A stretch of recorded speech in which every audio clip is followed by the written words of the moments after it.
For decades, Wall Street has aggressively exploited one persistent market anomaly. The fundamental behavioral premise that financial assets in motion tend to stay in motion. This is the momentum anomaly. A mathematically elegant theoretical construct. In a sterile, frictionless backtest, buying historical winners produces a flawless equity curve. But live markets are not sterile. They are highly toxic, frictional environments. When we deploy this naive academic assumption with real capital, we immediately encounter catastrophic execution friction and structural shifts. A sudden transition from a trending environment to a mean-reverting regime can violently obliterate years of theoretical, on-paper profits in a matter of days. This exact divergence between theory and reality is where amateur quants are liquidated. To survive these drawdowns, we cannot treat momentum as a single, monolithic concept. We must systematically deconstruct it into its core mathematical components. Let's visually establish the master architecture of modern algorithmic trend following. Momentum fundamentally bifurcates into two distinct, orthogonal mathematical domains. First, we have time series momentum, often referred to as absolute trend following. Here, an asset is evaluated strictly in isolation, measured against its own historical trajectory. Second, we have cross-sectional momentum, which operates purely on relative strength. This forces a zero-sum competition, ranking a massive universe of assets against each other. Before we can build the C++ infrastructure to execute these strategies live, we must rigorously formalize the baseline mathematical anomaly. The classic academic formulation calculates cumulative returns over an n-period look-back window. Let's construct this geometric compounding equation step by step. We calculate the product of discrete returns from month t-12 to t-1. We use geometric products rather than simple arithmetic sums to accurately capture compounding drag. This elegant equation mathematically assumes that a 12-month historical vector predicts future price action. Take a moment to absorb this foundational architecture before we expose its critical weakness. While academically elegant, this baseline formulation harbors a fatal structural flaw.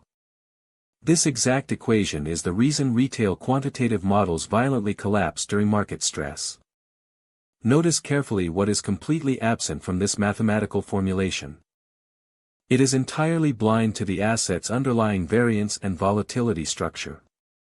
By treating a highly volatile return identically to a stable, blue-chip return, this math becomes a lethal quantitative trap when market volatility aggressively expands. To solve the structural volatility blindness we just observed, we must fundamentally separate momentum into two distinct behavioral mechanics. Let's visually decouple absolute and relative momentum before introducing the formal equations. We begin with time series momentum, often categorized as absolute trend following. In this paradigm, an asset is evaluated strictly in isolation, inside a vacuum. We measure its current trajectory exclusively against its own historical baseline. If the absolute geometric return is positive, the system triggers a long position. If it falls below zero, it dynamically pivots to a short position. Conversely, cross-sectional momentum discards the absolute zero line entirely. It forces a brutal, zero-sum competition across a broad universe of assets. Assets are ranked strictly relative to their peers within the same cross-section. We systematically buy the top-performing percentiles and heavily short the bottom. Now, let's rigorously formalize this distinction at the signal generation level. The time series signal generation is governed by a simple mathematical sign function. It merely extracts the polarity of the individual asset's excess return. However, the cross-sectional signal requires an entirely different baseline. We must dynamically calculate and subtract the cross-market mean from every asset. This centers the entire universe, transforming absolute returns into relative deviations. Take a moment to absorb the architectural divergence between these two mathematical approaches. One trades against zero, the other trades against the collective average. In highly stable, trending, and uncorrelated market regimes, this dual architecture excels. But algorithmic robustness is tested exclusively during systemic tail risk events.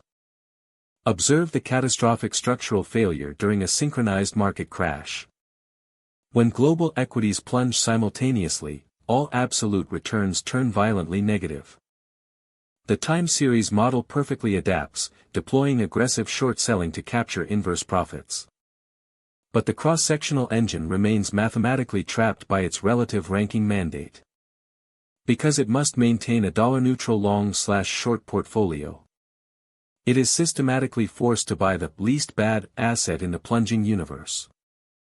It goes long on an asset that is actively collapsing, simply because it is falling slower, dragging the entire relative value portfolio into a massive, unavoidable drawdown. To insulate our relative value models from systemic crashes, we cannot rely on single-point returns. A single return observation is pure noise. It contains zero structural context. We must instead capture the entire volatility surface and historical trajectory of the asset. This transformation begins by structuring raw, continuous market data into an n-period return vector. Let's construct this foundational data architecture from the ground up. Consider a continuous price path over a standard trailing 12-month window. We observe an erratic random walk, heavily influenced by market microstructure. To process this algorithmically, we slide a trailing observation window across the time series. At each discrete time step, we extract the logarithmic return, not the simple return.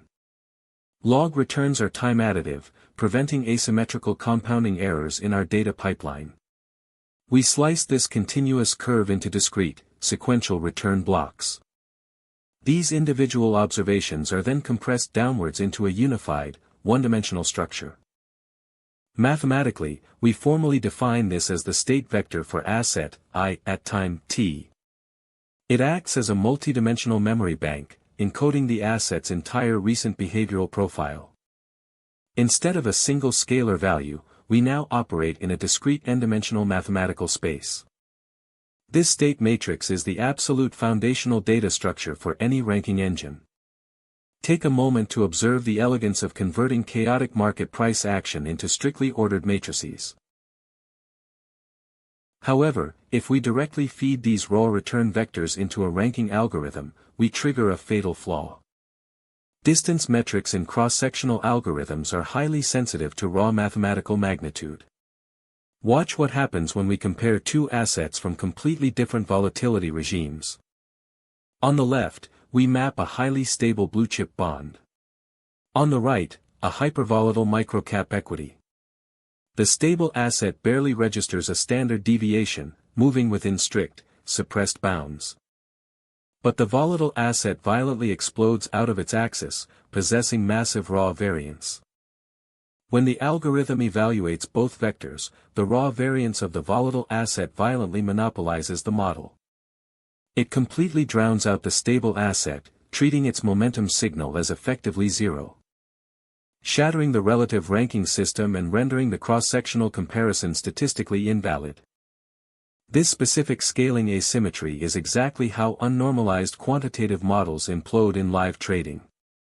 To completely neutralize the volatility dominance we observed, we must forcefully map all assets to a universal, dimensionless scale. This is achieved through rigorous statistical normalization, transforming raw returns into z-scores. Let's visualize the raw probability distributions of our two distinct assets. The blue-chip bond operates within a highly compressed, narrow variance regime, while the microcap equity exhibits a wide, chaotic, and highly dispersed return profile. To compare them fairly, we apply a mathematical transformation to both curves simultaneously. By shifting their means to 0 and strictly compressing their variance to 1. Both chaotic assets perfectly merge into a pristine standard normal distribution.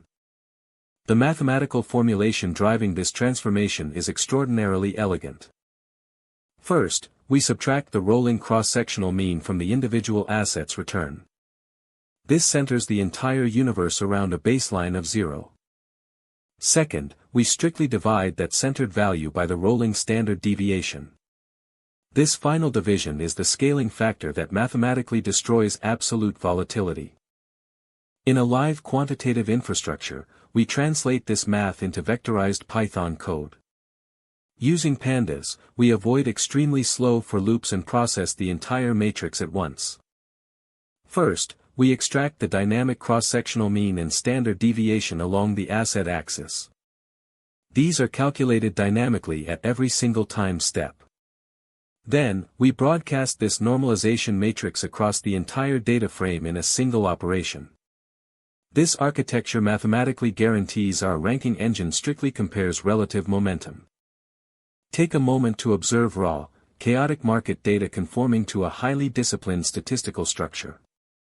We have effectively built a volatility-agnostic ranking engine. However, this pristine mathematical symmetry relies on one extremely fragile assumption. It assumes that financial market returns perfectly follow a Gaussian curve. But live financial markets are notorious for possessing extreme fat tails. A single macroeconomic shock, or a black swan event, produces a profound outlier. When this extreme data point enters the look-back window, it instantly detonates the variance calculation. The standard deviation mathematically explodes to accommodate the outlier. This violently flattens the curve, compressing all normal alpha signals towards zero, effectively paralyzing the entire portfolio when action is needed most. To survive the catastrophic impact of fat tails and extreme outliers, we must mathematically immunize our cross-sectional scaling engine. We cannot allow a single black swan event to distort the entire universe's volatility. Recall the detonated variance curve from the previous analysis. The standard deviation exploded, flattening all valid alpha signals towards zero. To fix this, we implement a robust statistical technique known as winsorization. Winsorization does not delete data, it forcefully bounds it. Watch closely as we establish rigid mathematical limits at exactly 3 standard deviations. By dynamically clipping the outlier and pulling it back to the absolute boundary, we instantly restore the structural integrity of the entire normal distribution. With the variance metric stabilized, we are ready to construct the final alpha vector. The alpha vector is the exact mathematical object that translates raw signals into target positions. Let's observe the formal equation that governs this translation. First, we explicitly enforce the winsorization bounds on every normalized z-score. Any value exceeding positive or negative 3 is mathematically clamped. But an alpha vector of clamped z-scores is not yet a tradable portfolio. We must map these bounded, unitless signals into exact percentage weights. To achieve this, we divide each individual alpha by the sum of their absolute values. This specific denominator is absolutely critical for quantitative infrastructure. It guarantees that the gross exposure of the portfolio exactly equals 100%. And it ensures a mathematically perfect, dollar-neutral allocation. Take a moment to review this final, optimized architectural flow. Raw, chaotic market data is ingested, strictly normalized, aggressively clipped, and systematically refined into actionable, volatility-agnostic portfolio weights. This is the true mechanical divide between retail speculation and quantitative engineering. This concludes our deep dive masterclass on the mathematics of momentum. Building robust algorithmic infrastructure requires relentless precision. If you want to survive and scale in the algorithmic trenches, subscribe to the Omnicast network, and like this video. Secure your quantitative infrastructure, and stay rigorous.